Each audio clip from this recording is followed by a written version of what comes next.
नमस्कार दोस्तों।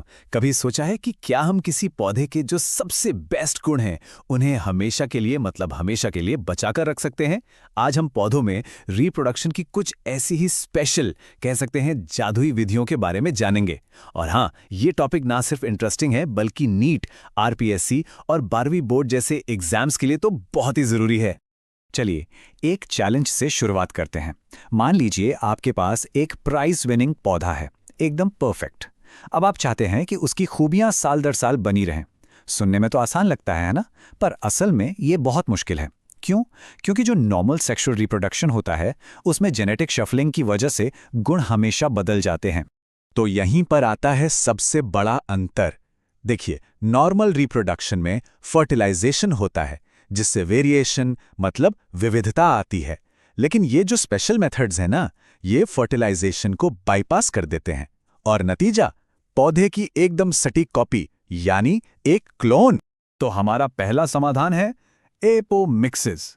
हिंदी में इसे कहते हैं असंग जनन। ये आप कह सकते हैं नेचर का अपना क्लोनिंग का तरीका है। एक बहुत ही शानदार प्रक्रिया जिसमें बीज तो बनते हैं पर बिना किसी फर्टिलाइजेशन के। तो चलिए अब इसके अंदर झांकते हैं। पी महेश्वरी के क्लासिफिकेशन के आधार पर देखते हैं कि नेचर ये कमाल करती कैसे है, मतलब इसके कितने अलग अलग तरीके हैं। हम इन 4 मेन टाइप्स को एक एक करके समझने वाले हैं। सबसे पहला टाइप है नॉन रिकरेंट एपोमिक्सिस या अनावर्ती असंग जनन। इसमें एम्ब्रियो या तो अनफर्टिलाइज्ड एग से बनता है जिसे हम पार्थेनोजेनेसिस कहते हैं, या फिर किसी दूसरी सेल से जिसे एपोगैमी कहते हैं। पर यहाँ एक दिक्कत है, इससे जो एम्ब्रियो बनता है ना वो हैप्लॉइड होता है, मतलब उसमें क्रोमोसोम्स का सिर्फ एक ही सेट होता है और इसी वजह से वो ज्यादातर मामलों में वायबल नहीं होता, मतलब जिंदा नहीं रह पाता।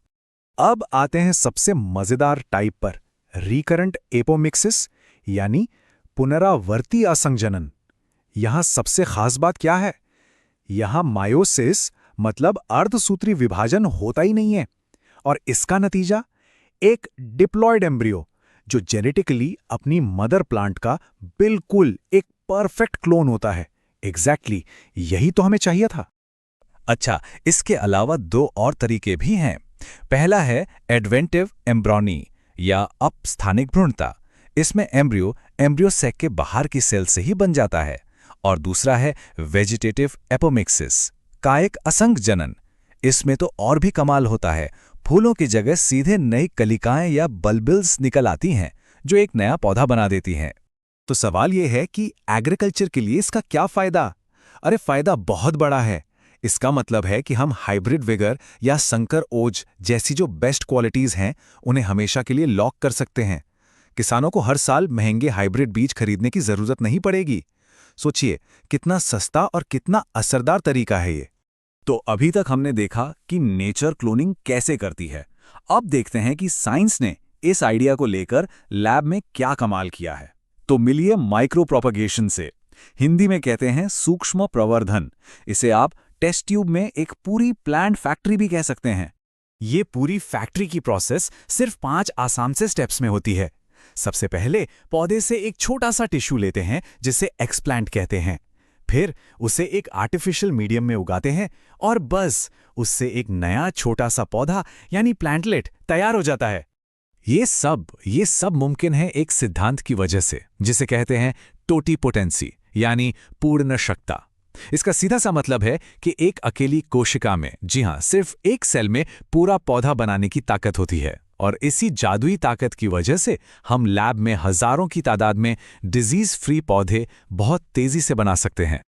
चलिए अब एक और हैरान कर देने वाले नेचुरल फिनोमिनन को देखते हैं जिसका हॉर्टिकल्चर मतलब बागवानी में बहुत बड़ा रोल है। ये है पॉलीएम्ब्रियोनी यानी बहुभ्रूणता। जैसा कि नाम से ही पता चल रहा है, एक से भले 2।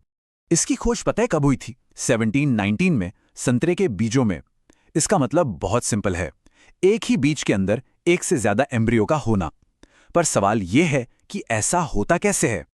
इसके कई कारण हो सकते हैं।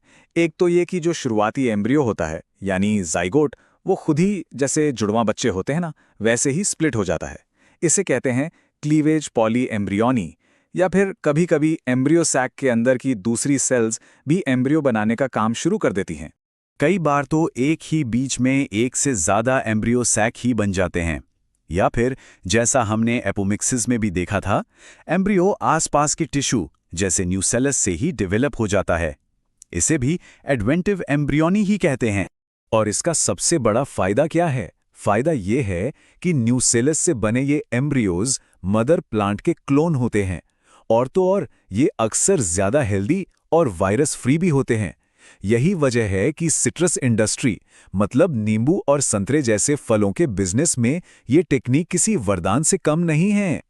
चलिए, तो अब हमने सारे कॉन्सेप्ट्स तो समझ लिए हैं। अब बारी है ये देखने की कि कितना याद रहा। तैयार है अपने ज्ञान को परखने के लिए? Let's do it.